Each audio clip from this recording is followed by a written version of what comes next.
G'day ladies and gentlemen, welcome back to the YouTube channel. This lovely sunny day today. It is immaculate weather, a little bit fresh, but you know, we move. And I just thought we'd get out and go for a cheeky cruise and have a little yarn as we do around these parts. Mate, there's a lot of constructions down this way. I don't really come down this side too often because of the count that this is where the freeway is and it's a tollway, because god damn it, they love to charge us money. But how are we all doing? How's the riding been going, ladies and gentlemen? If you are new around here, my name's Nathan. We ride bikes and talk. And also, we do have a Discord. There will be a link down below. If the link doesn't work, I swear to God, I've changed it to never expire like 13 times. It just keeps changing back. It's giving me the absolute shites. But in other news, we did just open up a Reddit page under the same name. So, if you enjoy shit posting, get on there and send us some memes, okay? I'm interested. But without further ado, today's topic, ladies and gentlemen, and they're talking about sports bikes, okay? Now, I know I'm a bit of an expert in sports bikes as I ride my cruiser around, but that's alright. We don't need to be a constant rider of sports bikes to understand. And today we're talking about sports bikes, in the traditional sense at least, are dying. And it's a sad time for bikers everywhere because, well, if you like your sports bikes in the usual sense, and I'm talking your screamers, your inline 4s and all that, well, ladies and gentlemen, they're starting to die. Now, we don't look at Kawasaki because they're somehow producing the ZX4 out of the blue. We don't know how that managed to get through emissions rules, but it did. And we're all happy about it because the ZX4 is a pretty sick little bike. I had my doubts about it until it came out, and then it did. Now, it's a bit expensive, but it is absolutely sick. Now, I'm going to quickly fix my mustache. It's got in my mouth. Let's give me this shit. Alright, hopefully that fixes my problem for a little while longer. But yeah, the traditional motorbikes are seemingly dying out. As we heard about the R1 potentially shutting down forever. Now, I don't know if that's just in Europe or if that's just in general, because usually when one thing stops, it stops everywhere. But also they took the CBR 1000s out of Australia and the CB 1000, so who knows? Maybe it's a local rule change, or maybe it's a permanent change. We can never really tell these things. Look at the Grom and the other one. Oh, sexy little things. I love Groms. But yeah, so the R1, as we know, was getting canned. And of course, we got other bikes stopping production and whatnot because of emissions laws, or at least changing. We got the Aprilia changed the engine size because they couldn't meet the horsepower without the emissions changing. Now, I don't know if the same story is happening with the Super Duke. That's why they're going for the 1390 now. And other bikes just in general are becoming a bit too out of the price range. Like, if you want to get a CBR 1000 RRR here in Australia, it's $56,000. And like, if you want to buy a CBR 600, right? Well, guess what? It's the same price as a bloody R1, brand new. So, if you want to buy into the brand new market, it's a little bit ridiculous. And I'm talking like outrageously ridiculous. Like, who the hell's going to be paying 28 grand for a CBR 600, bro? It's absurd.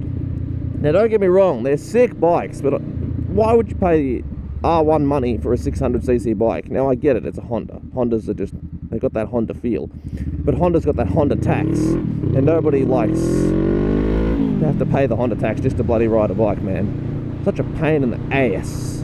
One of the largest downside about Hondas, man. Don't get me wrong, I love them, but oh. But 600s are also dying, as we know. No one really was buying them towards the end of their life. That's why the R6 sort of stopped. Also, I think they just changed the rules of the racing and whatnot. Of course, we got the potential of the R9 now, but the R9 is not a sports bike in the traditional sense. Just because it's seated like one and stance like one, they still don't ride like one. But to be honest, I'd probably enjoy an R9 over an R6 anyway, because the power delivery is more fun for my liking. But people buy sports bikes for sports bike delivery, man. And if sports bikes aren't doing the sports bike delivery, well then they're just not a sports bike. We still got the BMW S1000R somehow clinging on. It's going. They're not that expensive either somehow. But if you want to buy a Ducati, good luck. If you want to buy an Aprilia, as before, they're also expensive, good luck. But we are seeing, now I was contemplating making the whole video about this, but I'm happy to add to this one, the rise of the twin engines. And I'm talking about your inline 2s. They're becoming way more popular. Aprilia got the RS660, the GSX-8R now exists. We've got the new Ninja 500 coming. You got the R7s. I'm telling, mate, they're really popping up now. Triumph is now just made the Daytona, which is a triple, which is another small engine. So it's the mid-engine bikes with the smaller engines and less pistons that are becoming more popular now, which is nothing wrong with that, don't get me wrong. But what I'm saying is your big sport bikes, they're starting to go bye-bye. Oh, what's happened up here? Have there been a prank? Maybe. I don't know.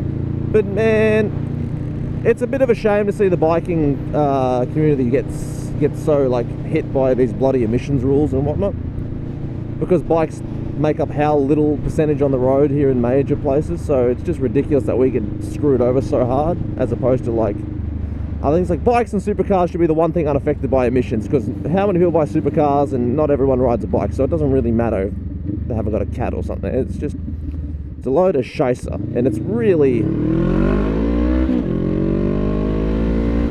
hurting the biker community.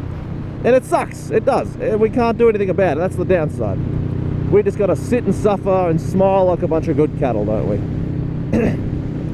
But ladies and gents, tell me what you're riding down below and how you find it. Now, don't get me wrong, the second-hand market will always be available, which is fantastic to hear.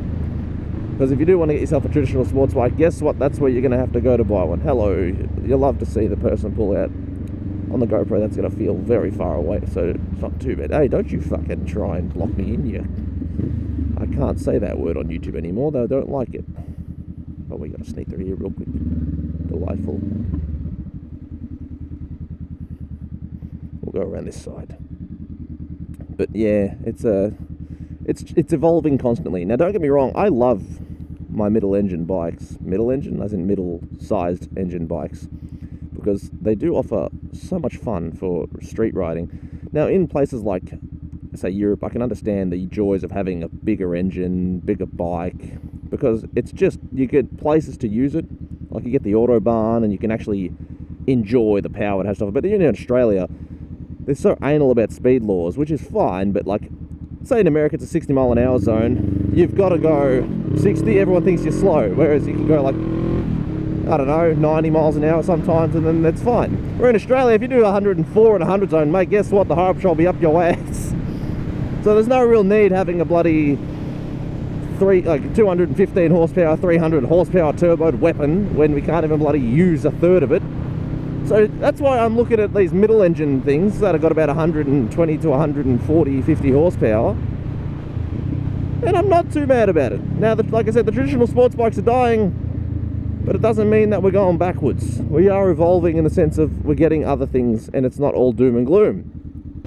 Now, ladies and gentlemen, as I was saying, I think what I was saying, I've said that the lights for a while, is we do get all these new bikes which are getting created, which is a good thing, alright? We're getting all these new naked bikes that are all done up fancy with these new engine power plants which are coming out, and it's exciting. In fact, I might make another video on said topic and not just draw this video any longer than it has to be. So I will leave it there. So do let me know down below on your opinion on the matter. What are your thoughts on the bikes getting canned and other things stopping production and new things coming out? Because it's both sad and exciting at the same time. So leave a comment down below. I'm gonna head out to the bakery and buy myself some bread, because bread. And man, come join the Discord, come join the Reddit, post some memes, have a good time. And as always, take it easy, keep it cheesy. There's a lot of traffic on the other side of the road. Peace! Bye!